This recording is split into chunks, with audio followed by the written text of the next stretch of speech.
Well, as the title indicates, I'm going to try to make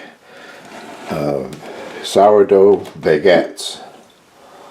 I'm sort of following a King Arthur's flour recipe, but there's parts of it that I'm not doing, I don't agree with. So I will put a link to that down below, and you will see which parts of it I'm not going to be doing. One thing, they add yeast, and they say if your starter isn't strong enough. Well, my starter is very strong. I don't need to add any yeasts, but I'm feeding it, and this is the night before I make the actual bread. 8 ounces of water.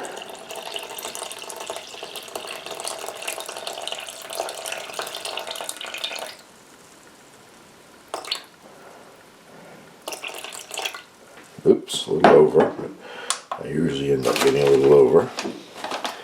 And 8 ounces of flour.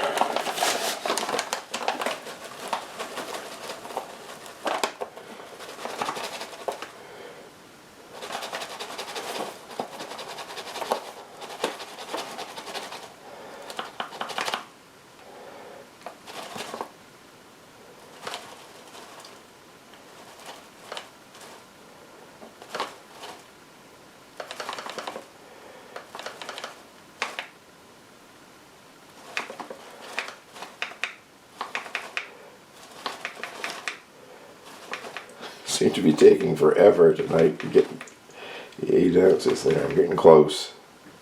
There we are. 8.01 ounces. I guess that's close enough. I'll mix this up and I'll leave it out at room temperature overnight.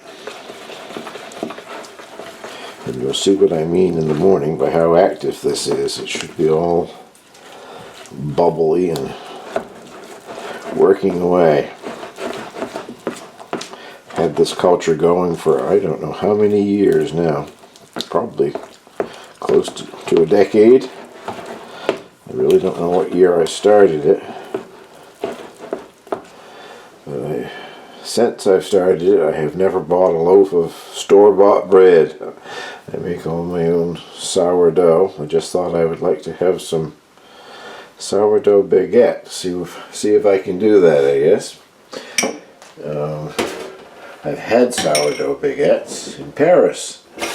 There was a little organic bakery on a street, or a little family-run hotel that I used to stay in on various trips to Paris. And they had baguettes that were sourdough. I think in French it's pain au levain. But anyway, they were delicious, and I'd like to try making my own. We'll see how it turns out. I'll bring you back in the morning when I'm ready to start. Well, good morning. It's been about 12 hours since I set the starter out after I fed it. Give you an idea of what that looks like.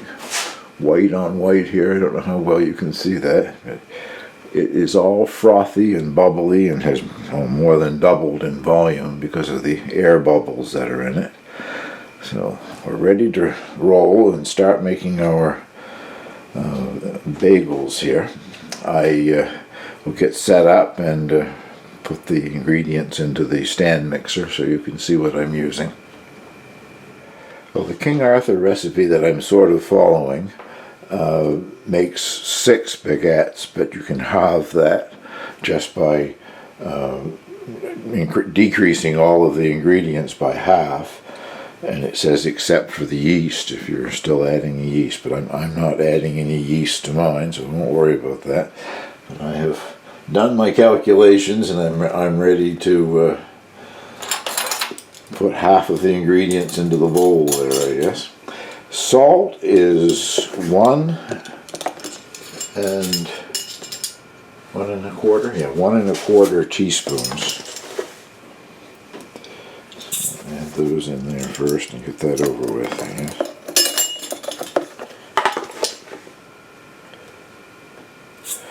1 1/4 teaspoons of salt. Flour is 240.5 grams. I think I've got about 240 in this. And that's just regular all-purpose flour. They're recommending that you use their brand of flour, King Arthur flour, which I have used in the past, and it's an excellent product, but I have to go over into the US to get it. I've never seen it in a Canadian store, so I'm sticking with my old trusty Robin Hood here. And the well-fed and activated starter is I've lost it. Starter, 240 grams. Yeah, okay. I had pre-weighed that flour. It's 270 actually, not 240. The 240 was for the starter here. So I'll try to not exceed the 240 here.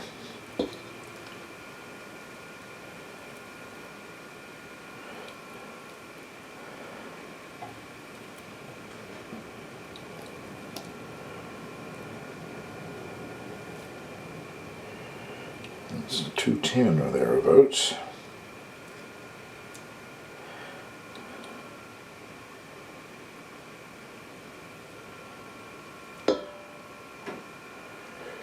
Okay. Try to get a little of that back, I guess. That went over. When you're using grams, it's quite easy to go over.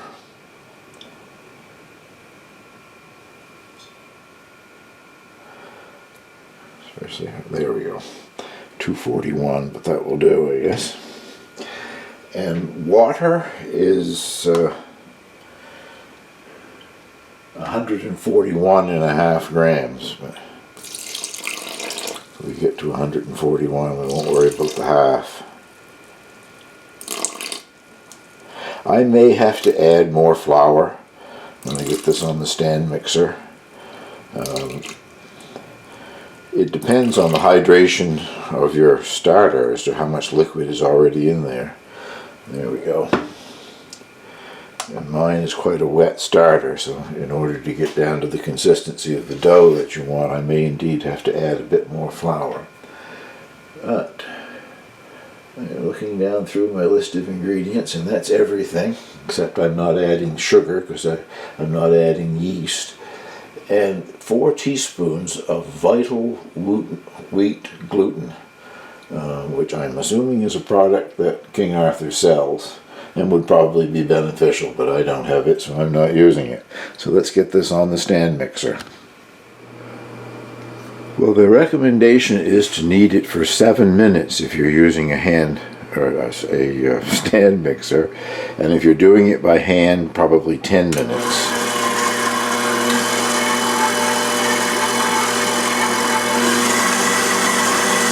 So I will bring you back if I have to add more flour to show you that. If not, I'll bring you back when it's headed 7 minutes.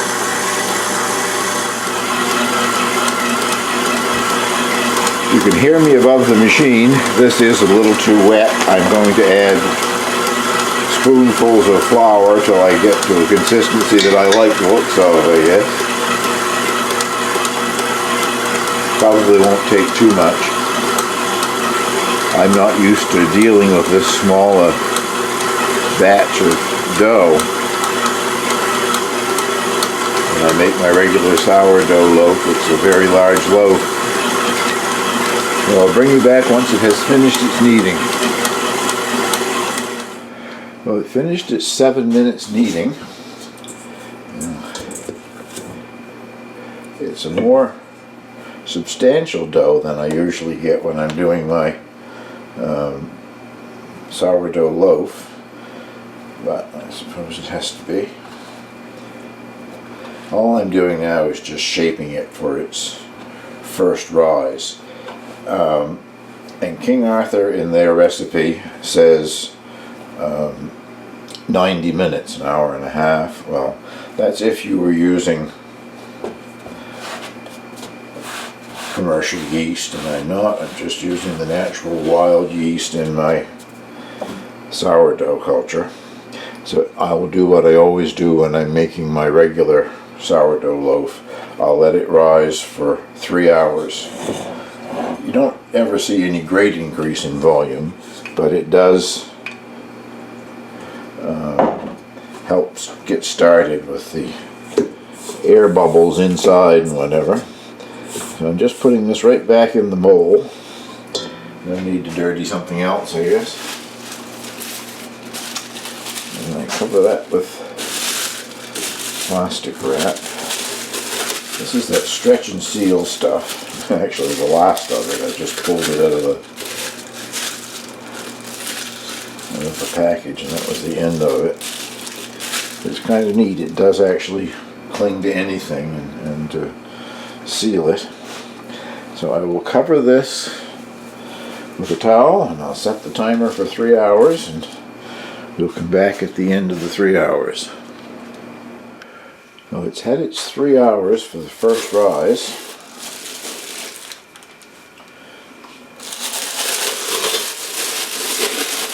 It has expanded a little bit, but I never do see a great amount of rise like you would get with regular yeast.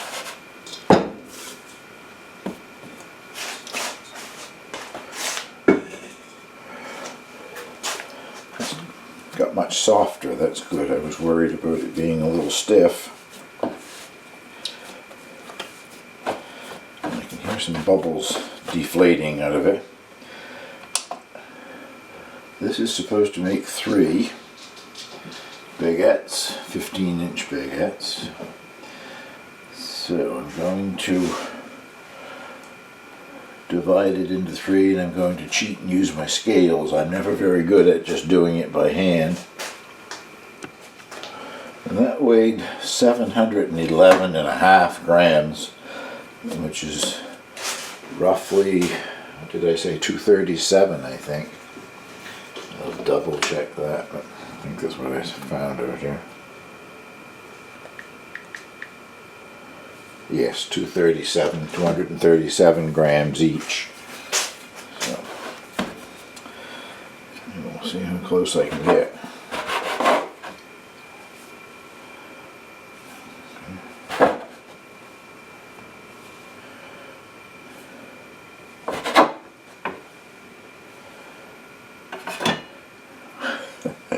I go not enough to too much.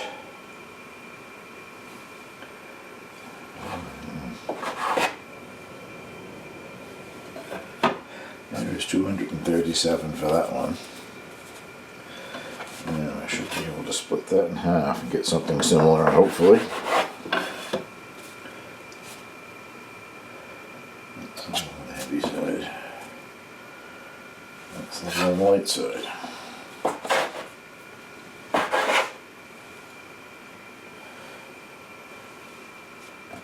Oops.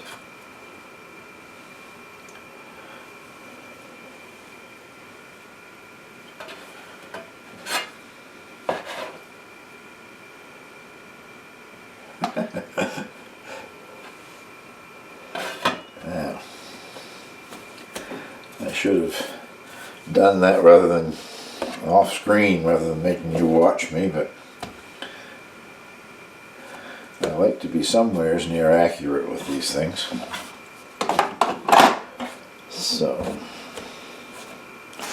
there are many ways of shaping a baguette.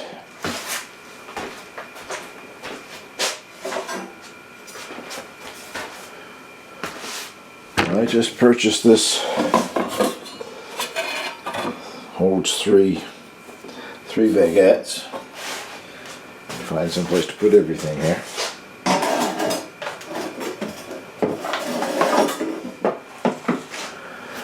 So that is what I plan to do. I like the one that's pointed on both ends, just because it gives you more crust. The crispy crust is what I like.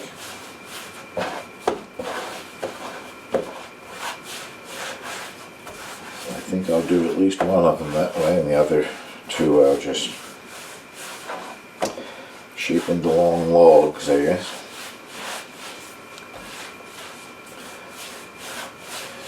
That's a 15-inch pan, so try to make 15-inch.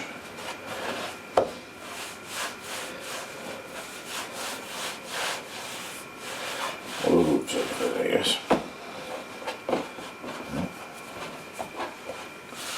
How close that is to 15 inches. Try it in the pan and see what I think.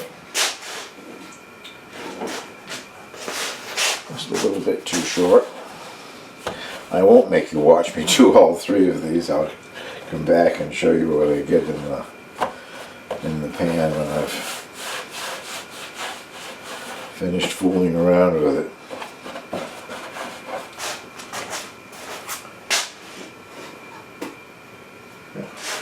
Well, that one was pretty good. I'll bring you back when I've done the other two.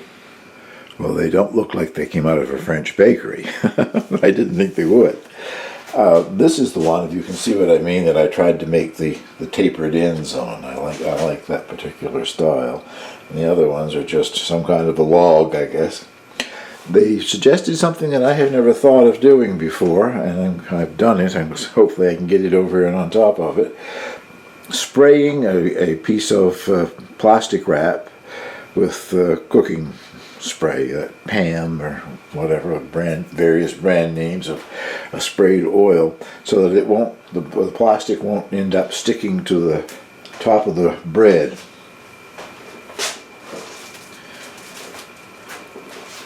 I never let that bother me when I'm doing my sourdough loaf.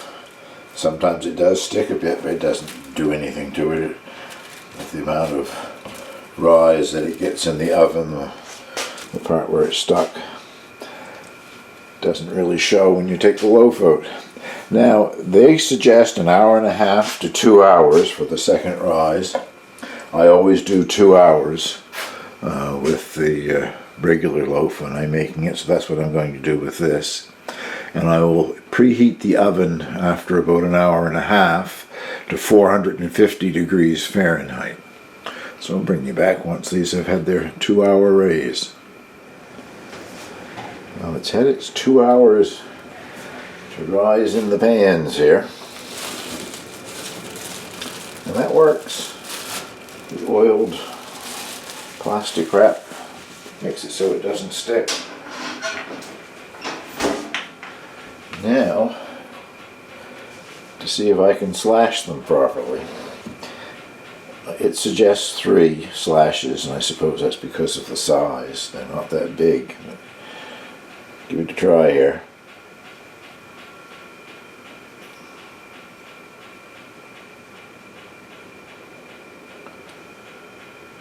I'm not quite sure. I don't think that went deep enough.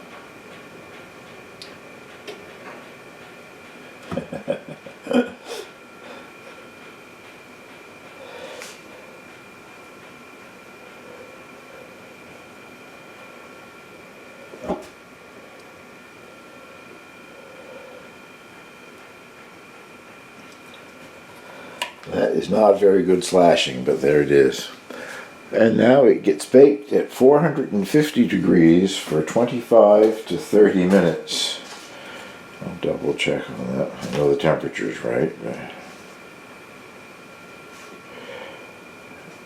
Well, it says about 25 minutes, I guess. I don't know where I got the 30 from, so I will check it at 20 minutes or so, just to make sure that it isn't burning. Well, they have had their 25 minutes in the oven. As I knew before I put them in, I'm not much good at slashing. I think the trick, turn the oven on. I think the trick is to do it quickly without hesitation. However, guys that do it in a French boulangerie do it hundreds of times every day, so they got more practice than I have. That's my excuse. Now,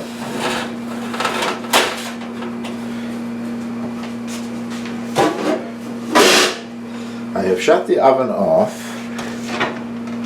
These go back in the oven. I have asbestos fingers here on the rack.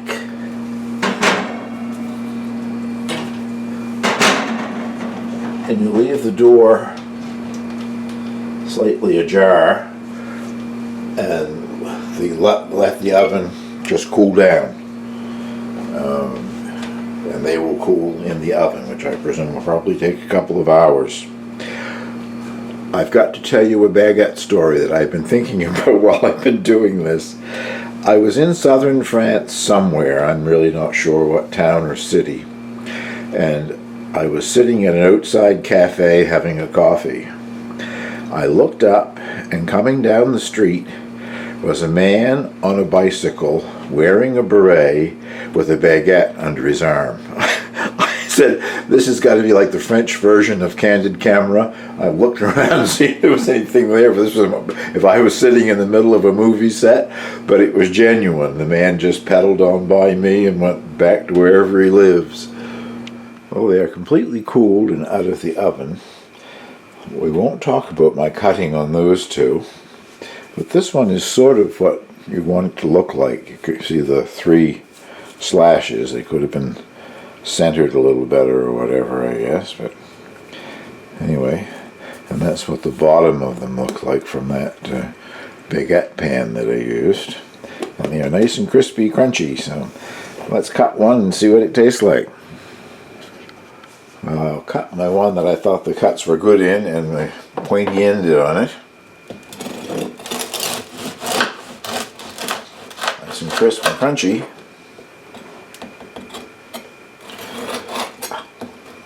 Cut myself in the process here.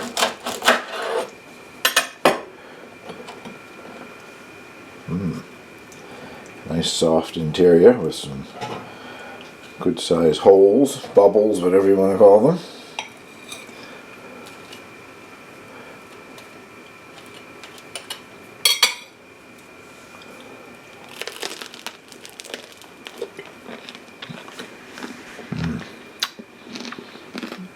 That is very good.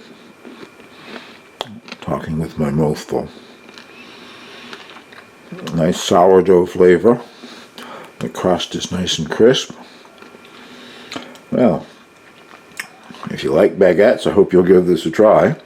I think the link that I'll put down also with the King Arthur recipe that I sort of followed, I believe it also tells you at the end a way that you can do this not using sourdough if you don't have your own sourdough. So, and also you don't need that special pan that I used. You can bake them on a sheet pan with a sheet of parchment paper. So thank you very much for watching. If you give this a try, let me know how it turned out.